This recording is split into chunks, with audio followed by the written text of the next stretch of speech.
Congratulations to Deontay Wilder for a destructive knockout of Eric Molina.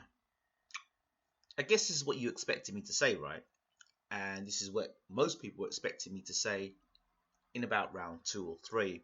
This fight went 9 rounds, and at one point it seemed like Deontay Wilder was fighting for his life in there against Eric Molina.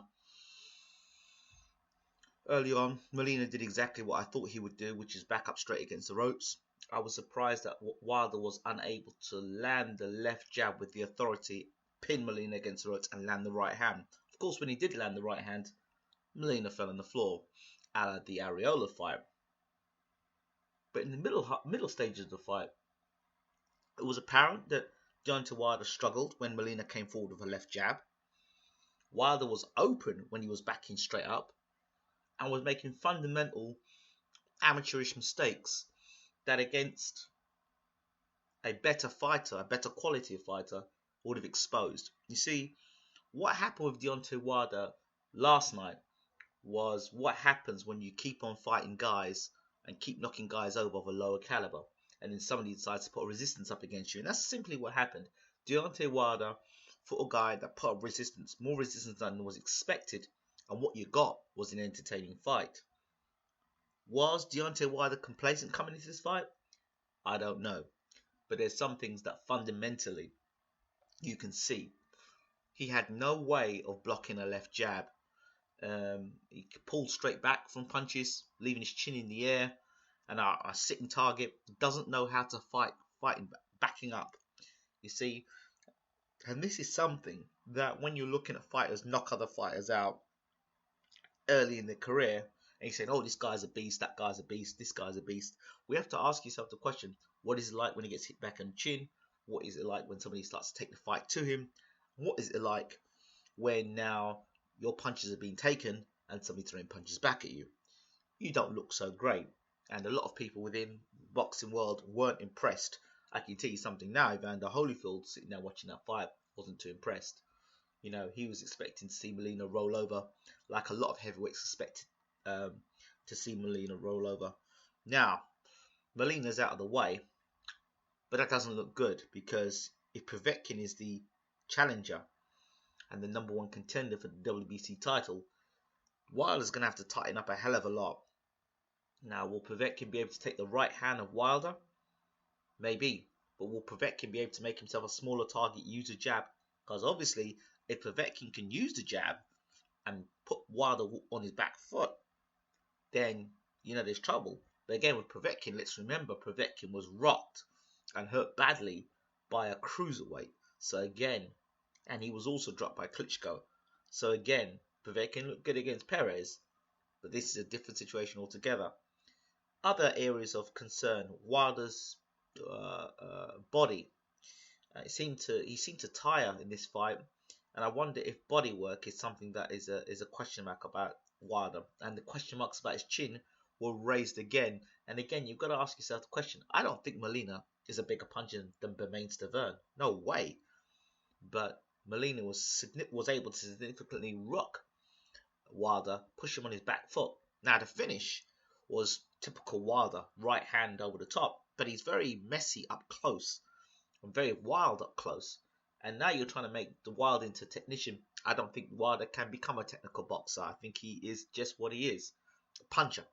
And now you're trying to make the guy technical.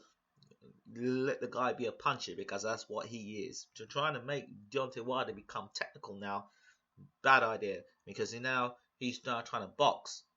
And I don't think Wilder is a boxer. He's a puncher. That's what he is. Not a boxer, he's a puncher. Okay? With limited boxing skills. And people might say, well, that's being harsh. But if you can't block a left jab, how are you going to make yourself into becoming a technician? And you couldn't block a left jab. And people say, Wilder would destroy Tyson Fury. You know, anybody who's got a good left jab, you know, you've got to put in there David Price. You've got to put in there Tyson Fury. You've got to put in there, you know, you've got to give Brian Jennings a damn good chance. You know, the heavyweight division, Joseph Parker, you know, these are guys. Even Lucas Brown, I don't rate Lucas Brown in footwork and speed, but what he does have, if you look at the same dimension of Lucas Brown and Molina in there. Imagine if Lucas Brown was hitting um, Wilder last night. These are things that people look at and have to start looking and think to yourself, well, okay, go back and look at Stavern fight again, and then look at the Molina fight. You know, Stavern has got big knockout power. You've got to ask yourself, well, what happened there? Was the former champ, really dehydrated? Was there issues there? Don't know. But even at one point, it looked like the referee was looking to try and stop the fight when Molina will start to get some foothold in the fight. The other thing was that it's quite clear if you come in against Deontay Wilder without a jab, you will get knocked out because the left jab disrupts Wilder's ability to put punches together. It's quite clear because the way he knocked Molina out was because Molina, if you go back and look at the fight, Molina did not throw any jabs coming in.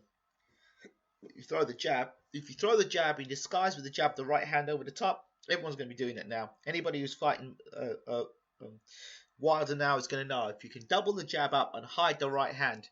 He's open to the left because, well, he's a very vulnerable champion at the moment, Deontay Wilder. And all those Deontay Wilder fans out there that thought this guy was a wrecking machine, he's got a wrecking ball right hand. But now, as he's moving up in class, is he overrated? I expected Wilder to knock Molina out within a couple of rounds. Now, I don't know why. Some people say he was carrying Molina. I ain't so sure if Wilder really wants to carry Molina to make him, look as bad as he did last night. Molina put in a good fight in there. A fight, if you think about what Chris Arreola did to Molina, are you trying to tell me now that Arreola is a better fighter than Wilder? You think to yourself, well, does Arreola stand a chance against Wilder? Again, but the one thing about Wilder you can't knock is the fact that he pulled it out. He's got that devastating right hand, and if anybody's on the end of that right hand, they're in trouble. So, how do you score a fight, or how do you weigh up a fight against a guy who was expected to get blown out in 1 or 2 rounds? You gave Molina heart because when he went down, he got back up and he came in and took the fight to Deontay Wilder. So you've got to give Molina all the credit in the world and was being motivated in the corner by the Atomic Bull, Oliver McCall. You even think to yourself, wow, imagine if Oliver McCall was in the ring that night. McCall's got one of the greatest chins in heavyweight boxing, and he's got an atomic right hand. And if any of those were to land on Wilder's chin, you kind of wonder. So, the spectrum of questions have been reopened. Have you got any more questions? Deontay, I've got loads of questions. And, I'm sure that at some point you'll hear what I've got to say. If you don't want questions being asked of you, deal with the opposition that's put in front of you in an effective manner. Was it an unprofessional performance? I don't know if it's unprofessional, but I certainly think that fight has done Deontay Wilder no favours. Number 1 contender is Povetkin. Really? Povetkin is a rounded fighter. He has good boxing skills, good power, decent movement. He'll be able to close the range down on Deontay Wilder. The only saving grace for Deontay Wilder in the fight against Povetkin is that right hand. If that right hand can disrupt Povetkin and not make him want to come forward, and he can hurt Povetkin early and stop Povetkin, then there's a great chance that Wilder can retain his title. But I wouldn't be a better man in that fight. I think it's going to be a very interesting fight. If I were Wilder, I'd try and swerve that fight, but he's looking forward to his mandatory. So it's going to be the right hand of Wilder versus the skill set of Povetkin. Let me know what you guys think. Have I been too harsh here? Or is it the fact that Wilder is, he needs to take more meaningful fights. And Molina was a meaningful fight. Stavern was a meaningful fight. Both guys you couldn't get out of there in the first and second round. So is Wilder's punch power slightly overrated? Nor as people who thought, Wilder would blow Tyson Fury away. Not so sure now, because what does he do against a guy who's as tall or taller than him? In fact, what would Klitschko have done with Wilder last night? Klitschko would control Wilder with the left jab and would ping him with that right hand, and we know what happens then.